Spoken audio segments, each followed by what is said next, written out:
Okay. Hello, everyone. Today, our guest is Ronald Klima from Linz, from Upper Austria. Thank you so much for accepting this invitation. And he will talk about education work in Upper Austria.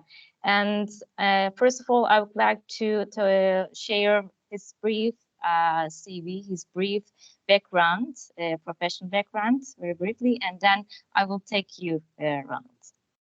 Okay.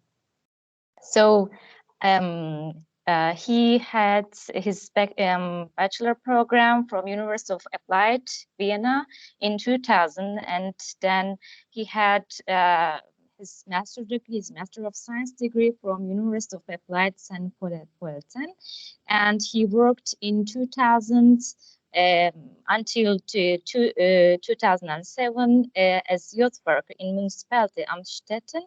And he worked as including as case management, group work with young people, planning and implementation of events for young people. And then he worked in a municipality Wels in Austria, including his work included planning of offers of help, reintegration into working life, caregiving by family members, prevention courses in schools, and outreach work. And then currently he has working as a social worker and also addiction counselor in Promenta, Upper Austria in Linz. He works on aftercare for addicted people, planning of offers of help and reintegration into working life, caregiving by family members, prevention courses in schools, team leading. He's a professional and reliable social worker with more than 20 years experience in various fields. Since 2007, he specialized in different addiction counseling centers, and in the last 5 years as deputy head of one, he has responsibility for the medical department in opioid substitution treatment. And yes, so I'm giving the words to dear social worker Ronald Klima, and at the end of the event we will have a session, question and answer session, and also we will have for translations from Turkish to English, from English to Turkish, and so you can relax, dear participants, and also you can share your comments and also questions on chat box by using chat box, and also we will open the microphones at the end of the event at the Q&A session. Thank you, Ronnie. Yes, you can start. Good evening, ladies and gentlemen. Thank you for the invitation. Thank you for the nice words, Inchi. It's a pleasure to share the next hour with you. Thank you for the invitation. So, first of all, I have to, my technical knowledge is not the best, so I have my nephew. He will help me. Just a moment. Okay, what do we do? Okay.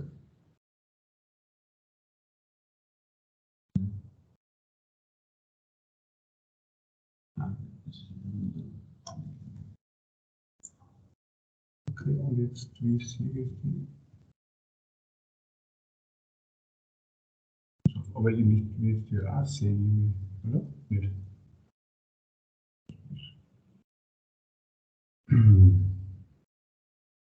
Okay, let's start with addiction work in Upper Austria. First of all, I want to introduce my workplace where I work. Inchi Yüksel told that I'm a social worker working at Promente, Upper Austria. You have to know Upper Austria is a federal state in Austria. We have in Austria 9 different federal states. Upper Austria is the third biggest one of them. And the organization, a non-profit organization where I work is Promente, that's responsible for people with mental disease. So the idea was started in the 1990 years. It was founded after the psychiatric reform in these days. I'm sure you know this. This was the time where the patients stayed for a very, very long time with the mental disease in the hospitals. And the doctor in this time, the social worker and the psychotherapist said, we have to offer them other ways of living. So Promente was the first one here, and they started with small, with little programs that people in the hospital come out of the hospitals. So nowadays, our organization is about 1,500 employees in Upper Austria.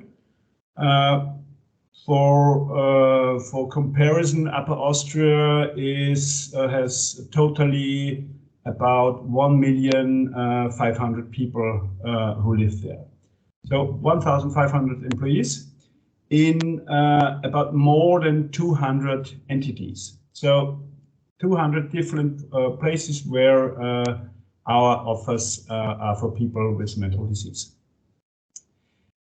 What does we offer here at Promente?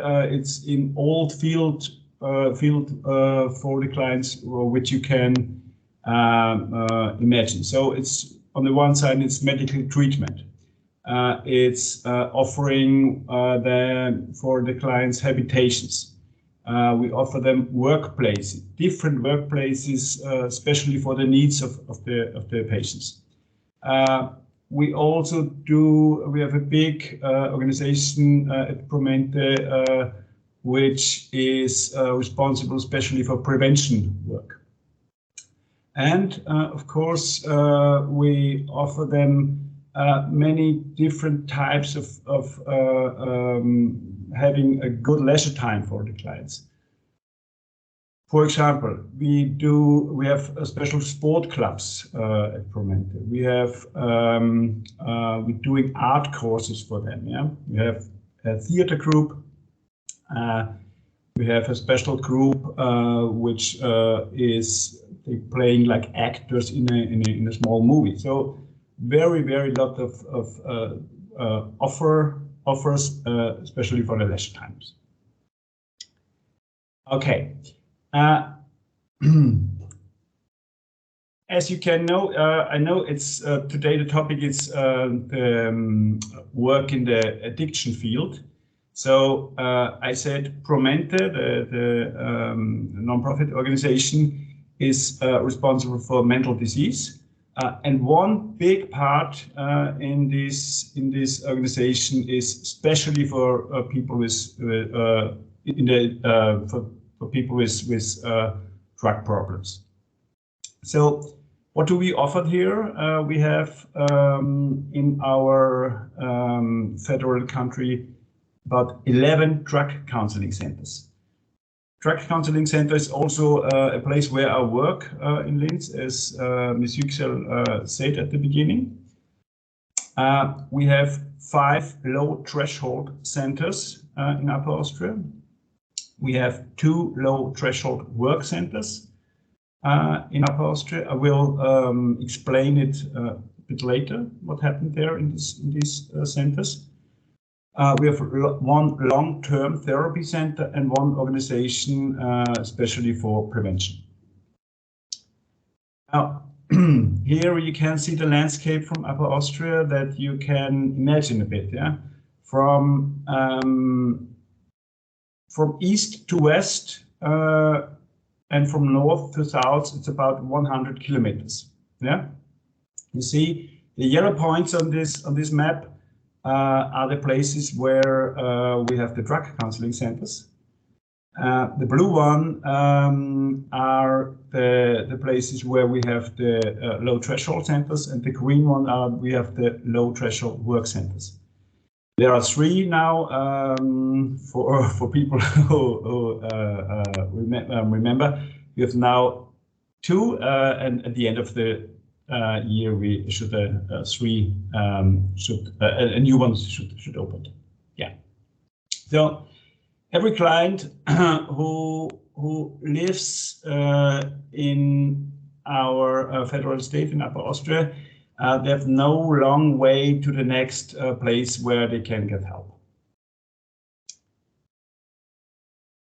So some facts for our situation with people who use drugs. We have in whole Austria, you have to know, has about 10 million people who live there. In whole Austria, we have about 35 to 40,000 consumers of opioids. These consumers are consumers with a high risk consumption. On the other side, we have about 300,000 alcoholics in Austria. These are people who are really addicted from alcohol. We have more than about 800,000 people with high risk problems, but 300,000 are addicted. Yeah? And last but not least, of the substance situation in Austria, about 40% of the consumers from cannabis in the age of from 15 to 25 years, 40% have tried cannabis minimum one times, but as you can imagine, some of them are addicted. So our young people between 15 and 25 years, it's about 50% who know this substance. Some words to the budgetary situation. About 10 million euros.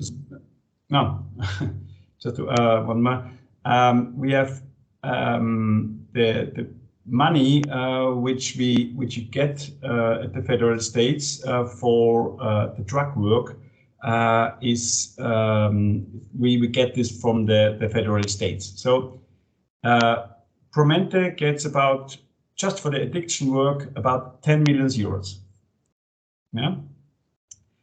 The situation in Linz. Linz is the capital of Upper Austria. They live about 200,000 people. In the counseling center where I work, there we have about 1,400 clients a year. So every year about 1,400 clients we give them off. We offer them treatments. The substitution treatment, you know this, it's, substitution is with methadone or buprenorphine. I will talk a bit later about the situation, but the numbers of the treatment. In Linz, we have about 600 patients in this treatment. In whole Austria, in whole Upper Austria, about 2,000 people are in substitution treatment. Needle exchange program. I'm not sure if you have this in Turkey. Maybe we can discuss it later. Needle exchange program is a possibility for people who injected the drugs. In Linz, we have about 350,000 needle changes in a year. You know, Linz has about 200,000 people who live there. In a year, 350,000 needles were changed. So this is a high number, I guess. We have one big hospital in Upper Austria, a psychiatric station where they do also the detox in hospital. It's also settled in Linz. We have there in a year, 2021, there were about 235 patients in this year. And last but not least, the one long-term therapy center which we have in Austria. There were last year about 53 clients who get the treatment. Okay. Now some words to the counseling center, the place also where I work. It's in Linz. Who works there in this counseling center? We are about 12 persons who work in our center.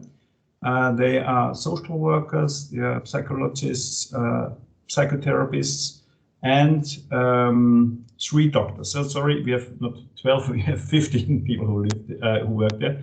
The doctors, they work there just for a few hours, So 15 people who work there. Who are our clients? Our offer is for people, that's clear, it's for people who use drugs. Yeah? And we depend this in 2 types of clients. On the one hand, these are clients who are, sorry, family. Huh?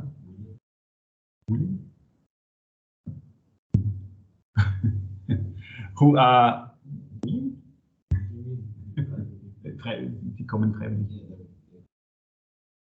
they come willingly. Thank you. And on the other side, we have clients who have an instruction by judgment, for example, or by other authorities. So both of them are in our centers. The one by their own willing, and the other one they have the instructors. And a third big group of our clients are the relatives or friends of people who use the drugs. So these 3 types of clients we have. Yeah, how do we work? We work in different ways. Most part when we work is in single setting. So this is the main part of our work to work with our clients. We have group settings, but it's not so common here in our center. For example, we have one group especially for the parents, which runs every month.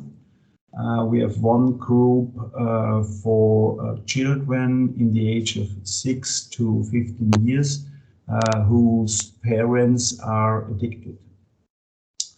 And we have group setting with when families coming to us, and we think it's a good idea to work with them together.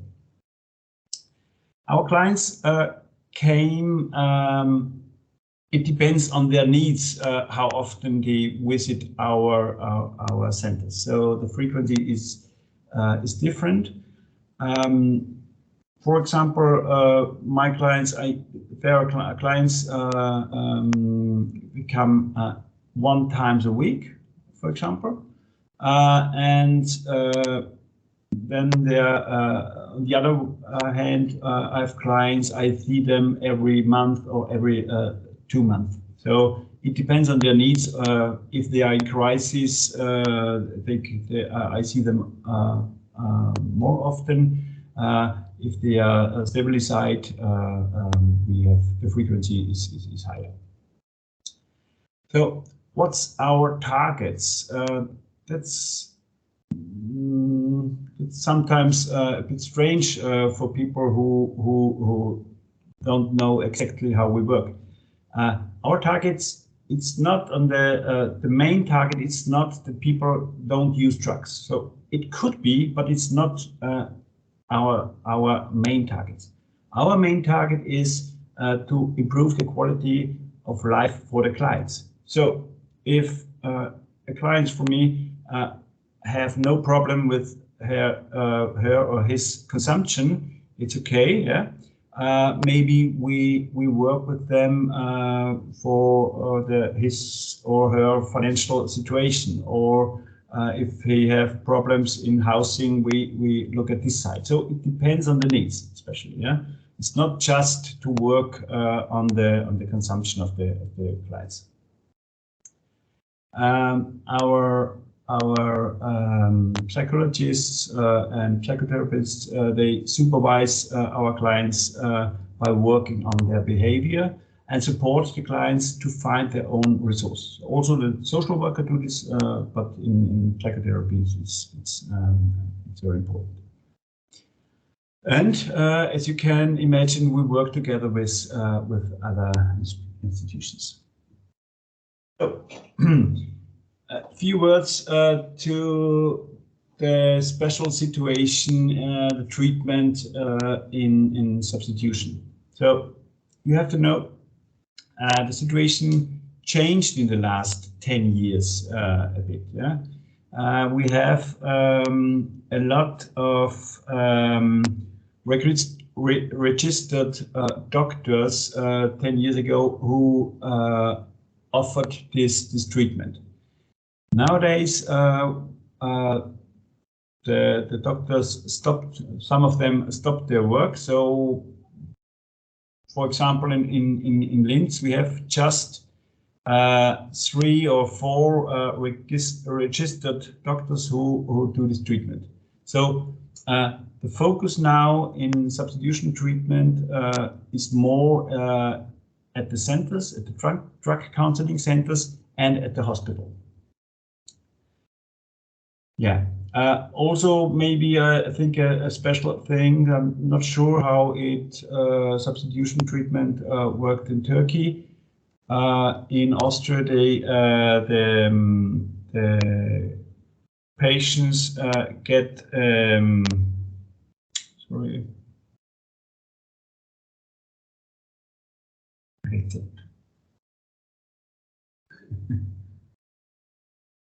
Yeah.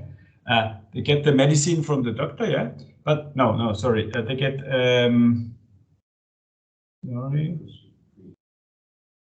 they get the doctor's prescription, yeah. But the medicine they get at the pharmacies, yeah. So that's get every day by day they go to the pharmacy and get the medicine, yeah. And 1 time in a month they get from the doctors the doctor's prescription. Another special thing in Austria at this graphic, if you look, you see this. I want to explain. There's four medicines. It's buprenorphine. You know this. The second one is morphium. That's really seldom, I guess, in Europe, what I heard. Then we have methadone and we have polamidone. Yeah? Polamidone and methadone, it's very similar. I'm sure you know this in Turkey. We have about 400 people, well, 350 people who had the substitution with this medicine. Yeah? Totally, we have in Upper Austria about 2,000. With buprenorphine, there are about 567 people who get buprenorphine. It's Subutex, I guess you know this. And the main part, nearly 50%, is morphium. Morphium is the reason why this substance have less side effects. So it's a high satisfaction by our clients to get this treatment with morphium. That's the reason why we go this way. Another one is not so important. Just the age of our clients. Also, the gray one is the total number. You see the highest bar is 918. It's nearly the half. Is between 31 and 40 years our patients. Yeah. At the right-hand side, you see the age 51 or older. There are 206, and on the left side, you see 16 or 17. The next one is 18 to 21. There are about 28 people who are very young. So the most part in the substitution treatment is between 25, I guess, 25 to 40 years. So let's go to the offer of the low threshold centers. I'm not sure if you have similar centers in Turkey. I'm interested of the discussion after the presentation. I want to introduce the situation in Austria. What happened there in the low threshold centers? Yeah. First of all, the main part is the social work here. Yeah?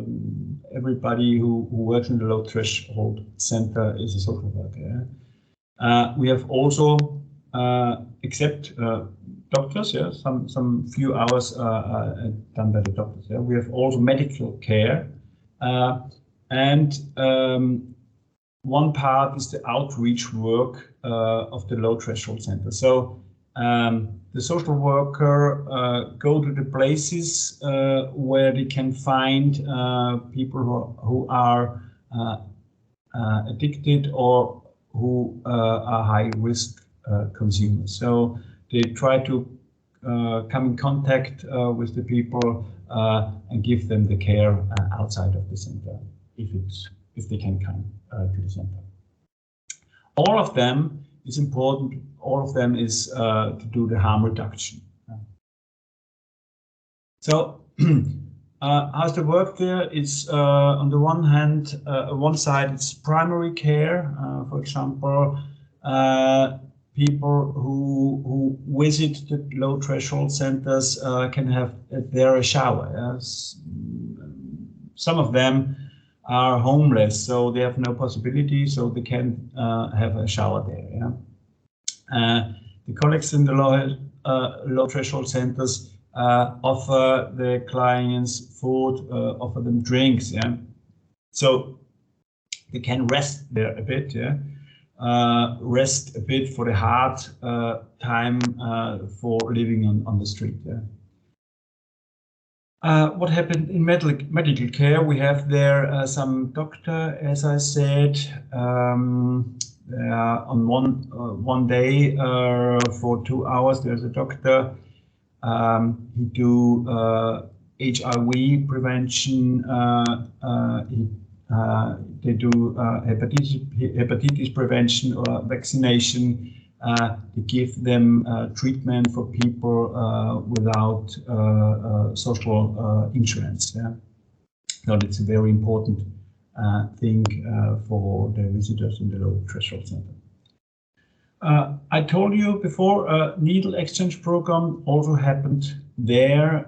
You remember in Linz, 350,000 needles they changed. So they give their used needles to the social worker, and they get a new one. Yeah,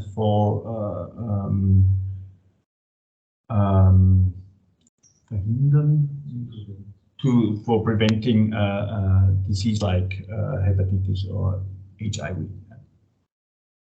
And as I told you, they are social workers, so they are counseling. They do counseling in all fields that you can imagine. So housing, financial times, they accompanied to the authorities, to the hospitals, and so on. Yeah. Yeah, let's go to our next offer. That's these are the newest we have in Upper Austria. These are the low threshold work centers. So I'm very happy that we have now an opportunity to offer our peoples who are not able to have a normal job, that they can have spent their time there and doing the work. Yeah. So it's an hourly work for addicted people. The special thing is this, that payment is on the same day. It's not very high rate, but people who visit the low threshold work centers work there for a few hours, 3 before middays, and we have 3 hours in the afternoon where they can do their work, and at the end of the work they get directly the payment.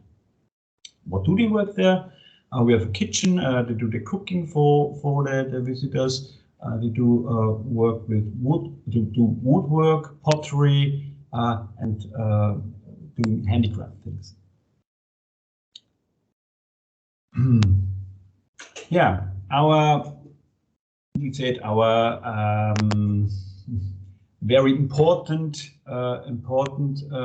center is in Upper Austria, the long-term therapy center. I like this house very much. I have a photo. You can see this later. This house is about 25 patients can do their treatment in the long-term center. We've placed 25 people. This is it's separated in three living communities, two for the men and one for the women, with 7 places, so 7 to 8 places.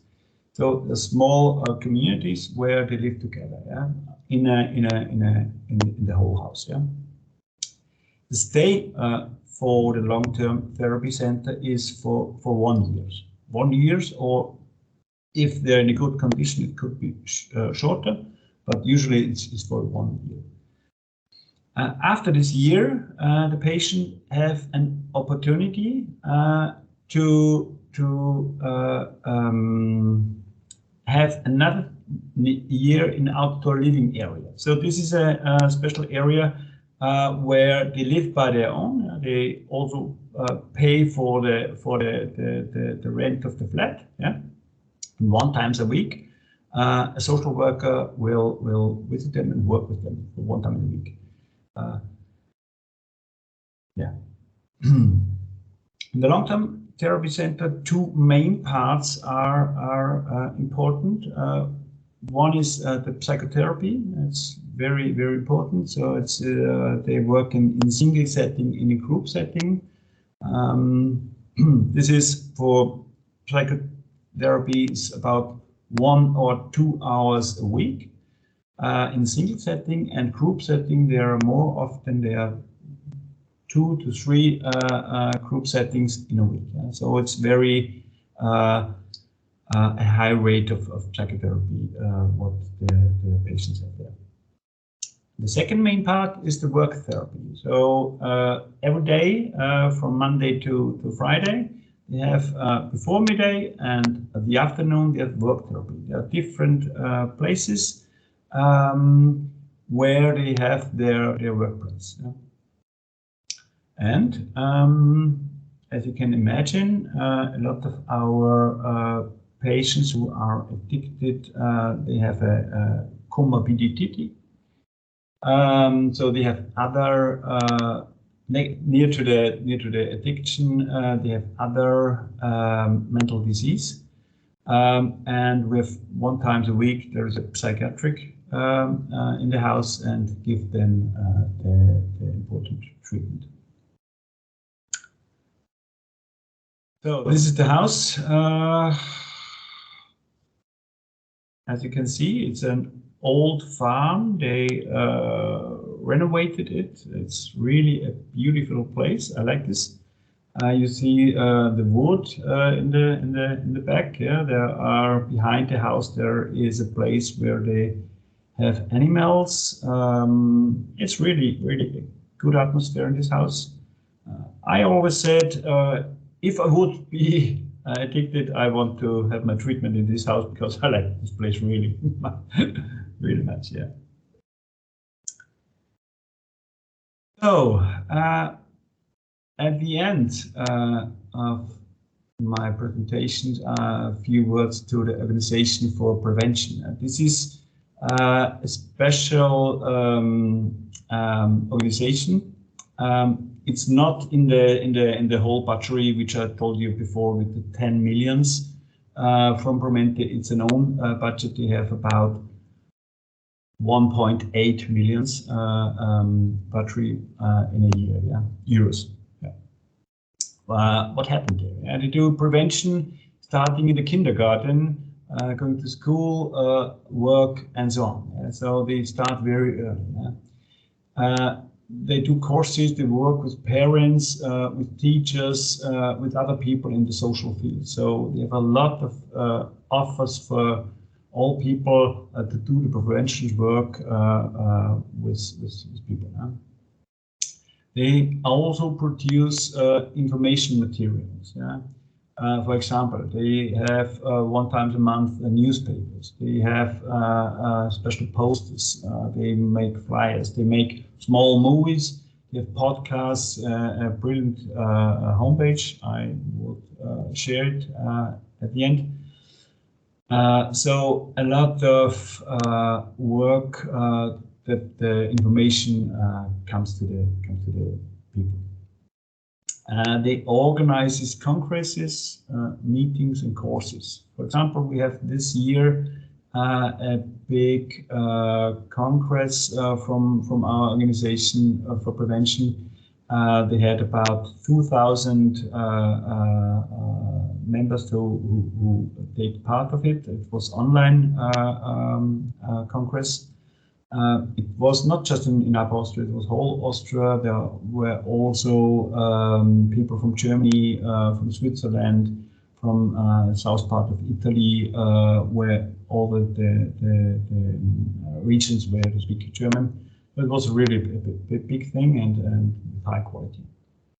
And last but not least, they do research and they're doing studies. So really many things that the topic of addiction, how we can deal it, how we can prevent it, that the people have more knowledge about this.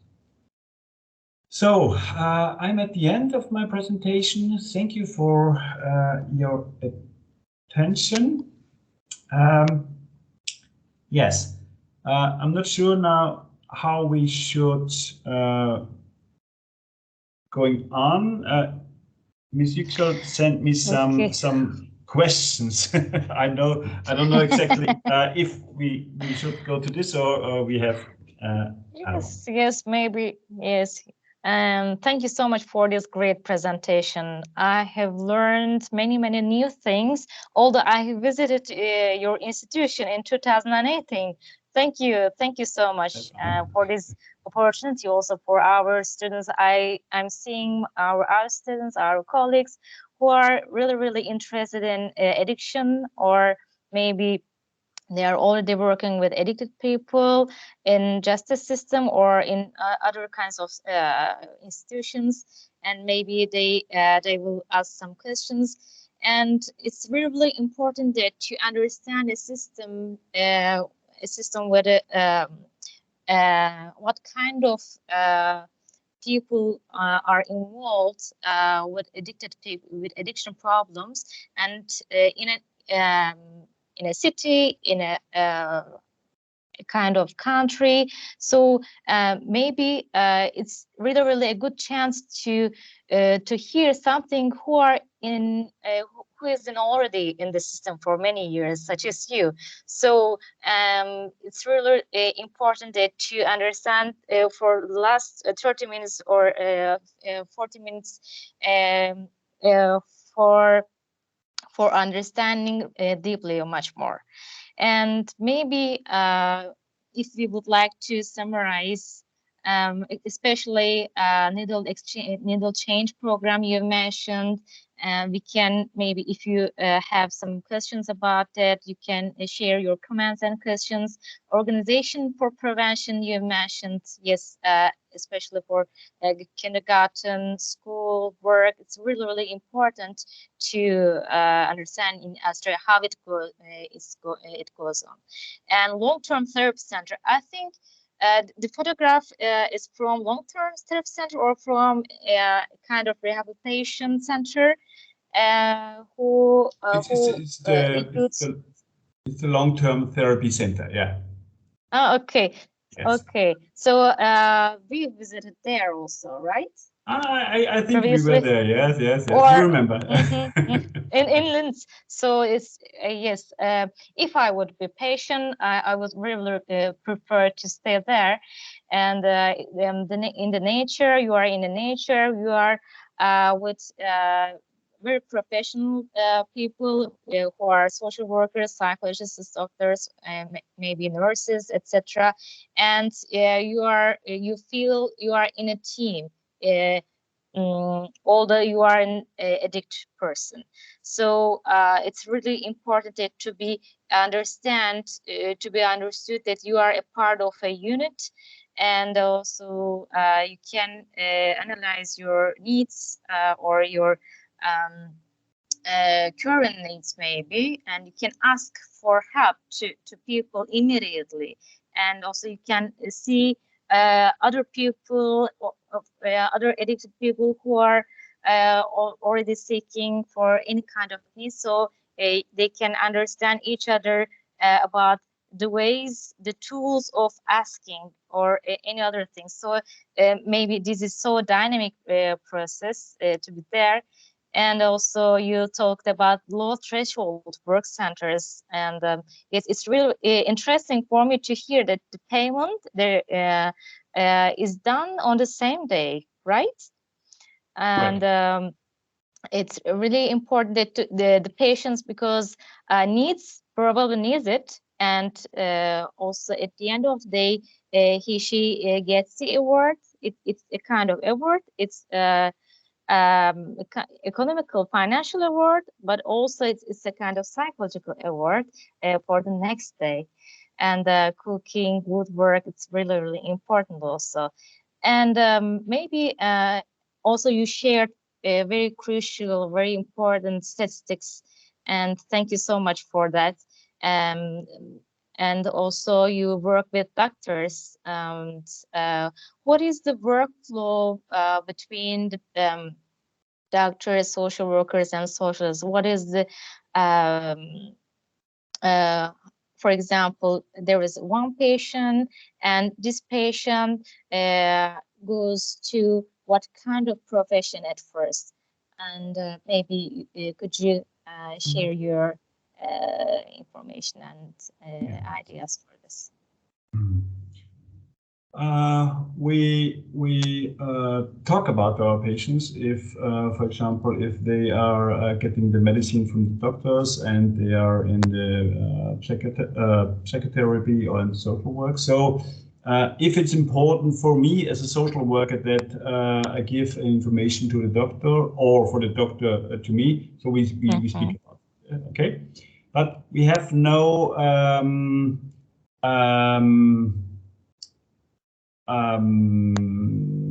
how should I say? It's not. It must not be that. It's possible that people are getting the treatment by the doctors, and he had the social work in mind for me. But it's important we speak together.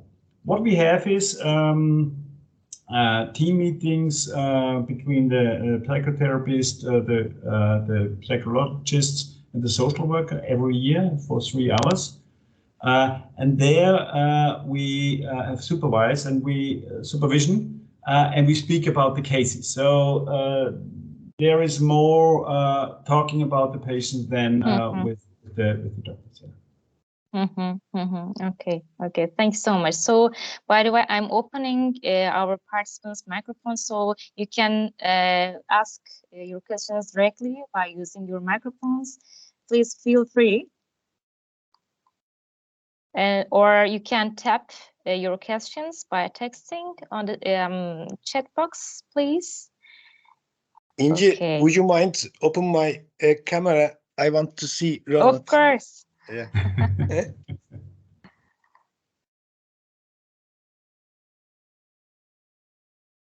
Okay. Okay. I don't know. So you can open your camera, and we are hearing you right now, but I cannot see you. I don't never see me, but I don't know. It not works. Ronald, Okay. I'm really nice to see you. I'm really happy to see you again. I'm really happy. I miss you, my friend. You're getting younger. You're so handsome again. I know your presentation. I maybe 6 years before I listened maybe 10 times. I don't know. But I'm really curious about the pandemic times. How can you manage the pandemic times with drug addict people? What's the struggle and what's the easy way? And I don't know. Did you use another treatment? I know, and it's epidemiology first rule is protection better than treatment. How can you manage that part? I want to know that.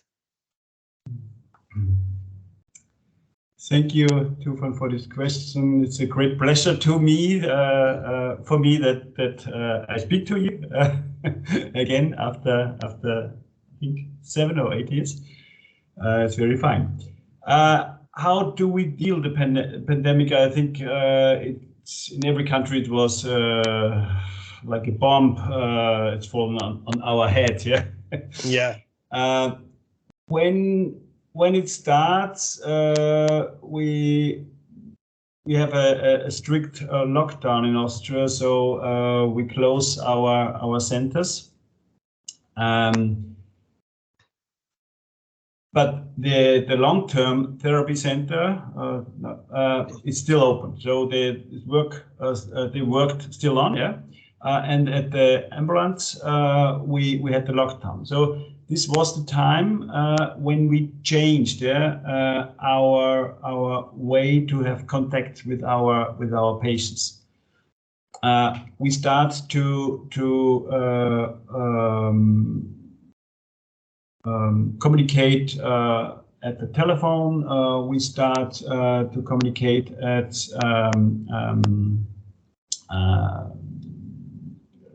MS Teams, for example. So we changed our way to get contact. Some of them we could reach in a good way. Some of our clients liked this way to get in contact, and some of them we lost in this time. So they stopped our contact, and yeah, come later month. Some of them we didn't solve them since the pandemic. Yeah. Another question is about homeless people. You know, I work with homeless too. What they managed that term in they are on the street and in pandemic times. How can they manage that problem with homeless people? This is a good question, Tufan. I'm not sure how it worked. I know that the centers for the homeless people still opened, but I heard it was very hard time for them. I'm not sorry. I'm not in this field, so I can't exactly answer your question. I know that it worked. It still went on, but how they deal it exactly, I didn't know exactly. Yeah. Sorry. You're welcome. But it was very hard time, so I'm sure it was the same situation in Turkey and everywhere in the world. It was very hard time, so we had to we had to go new ways of treatment of contact our clients. Yeah. Mm-hmm. And also, one of our persons is asking that is it possible for us for maybe he means that for the people who are on abroad, not in Austria, for us to be an addiction counselor in Austria, or how is this possible? So do you know about equivalence, or do you have any colleagues from abroad? What do you think about being counselor, addiction counselor in Sorry, Austria from non-European country? Yes. So is it possible to work as addiction counselor if you are work, or if you have degree from other European countries or non-European countries, including Turkey? Including Turkey, for example. Do you know anything about the equivalence? He's asking for that, I think. Yeah. Sure. If you have the permission to work in Austria, it's no problem. I'm sure we're happy if people with other languages to have in our teams, but it's important also to speak German because it's the main language. So, but if the permission is here for the working permission, it's no problem. So, I'm sure. Yeah. Okay, thank you. And Özlem is raising her hand. So, Özlem, you can ask directly, maybe. Hello. Hello, Mr. Kleimer. Thank you very much for this good and informative presentation. When we look at the addiction studies in Europe, we see that long-term policies are made and these policies are maintained. We are still far from seeing this determination in Turkey. What would you recommend to addiction workers when the conditions are this flexible in Turkey? Thank you. Sorry, my English, I told you, is not the best, and my helpful nephew, he doesn't understand because he has no. I can write. Yeah. If you would, yeah. Yeah, please. 1 second, please. Sorry. And also by other participants, if you have any questions, please write down, or you can ask directly. If you, I can try. Can you once more? Okay, Özlem. Okay. Here it is. Okay. When we look at the addiction studies in Europe, we see that long-term policies are made and these policies are maintained. We are still far from seeing this determination in Turkey. What would you recommend to addiction workers when the conditions are this flexible in Turkey? So, as far as I understand, these policies should be adapted to the situations which are dynamic. This is the nature of addiction field. It gives us as a dynamic situation. So, do you mean this, Özlem, or?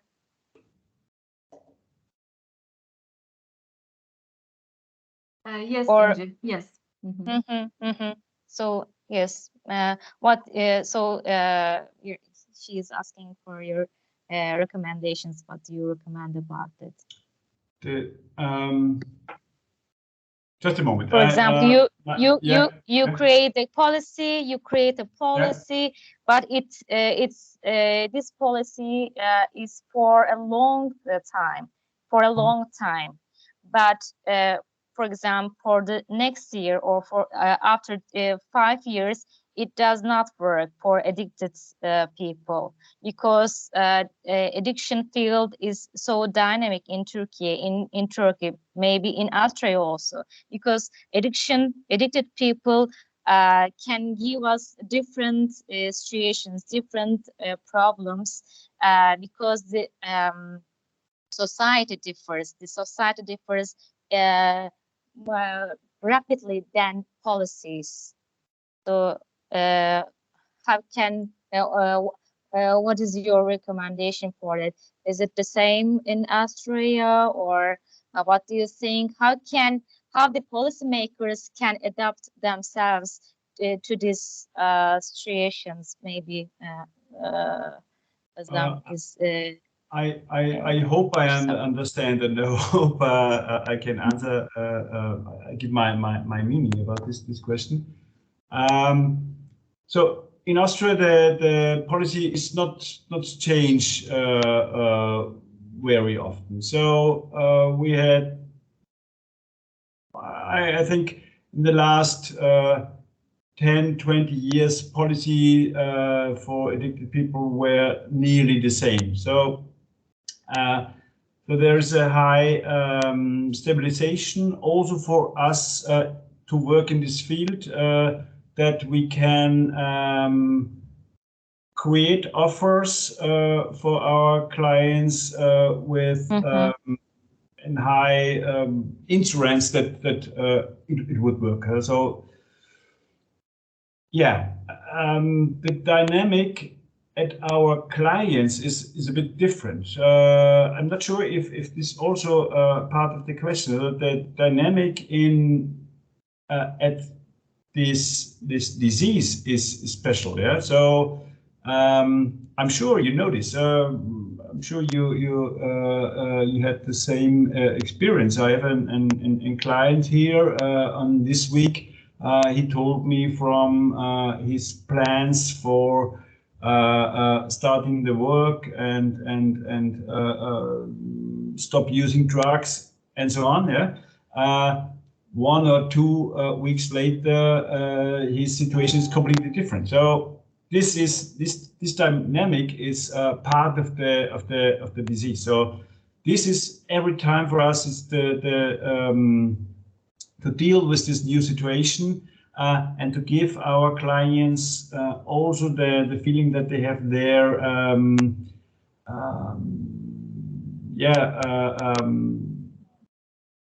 a safe place, yeah, here in our work. Yeah. Is this the answer, or is it completely different? Sorry.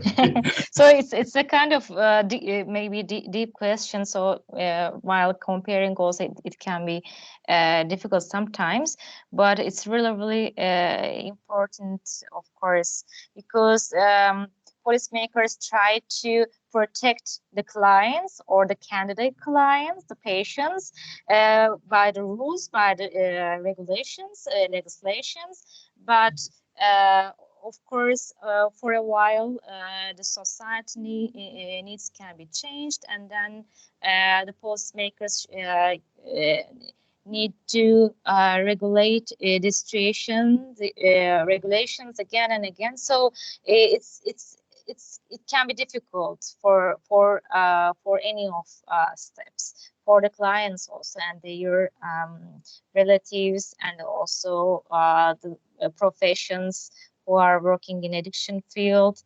And but if you have sub questions, of course, it's a pleasure for me, and I'm sure for Ronald also as well. Is it? I have a question. Is it the policy is in whole Turkey for addiction, in the addiction work, or is it in the federal states in Turkey? Maybe Özlem, you can answer it if you prefer. Sorry, I couldn't understand. Sorry. The drug policy in Turkey, is it for the whole state in Turkey, or do you have it's a different if you live in Ankara or in Izmir or in Istanbul or, for example, in the east part of Turkey. How is the policy? Are there big differences between the federal states? Yes, I think I understand. No, all of Turkey, all of country is same for the policies, but when the years are passed, the policies are changed and new policies then change again, etc. I think that's very hard to work in this field because, as I said, the dynamic of the clients are very high, and if also the dynamic of the policy is also high, it's difficult to work. Yeah, I think so. Yeah. Thank you so much for this question and for the other previous questions. And if you have more questions, we can, I think, have one more question and we can end the session. Okay.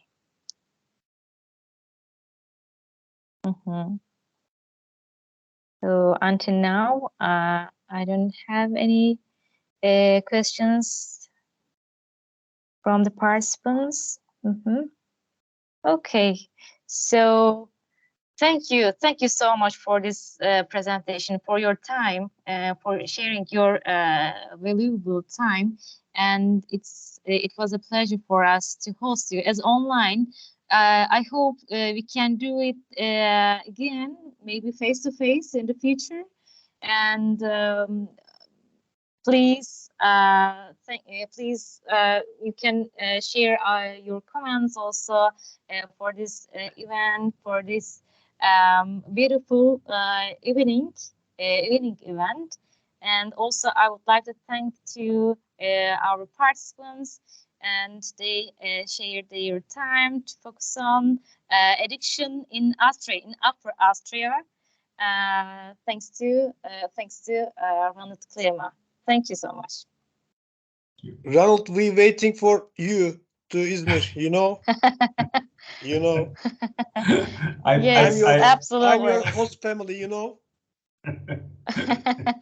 Yeah. Absolutely. I will come. Okay. Thank you so much. Say your hello Goodbye. to Thank your you. boys and your wife. I will do. Okay. I wish you all the best in Turkey. Good luck also to work in this hard field, and keep on smiling. Goodbye. Thank you. Thank you. you so Thank much. you. Thank you for sharing your wishes also. Have a good night.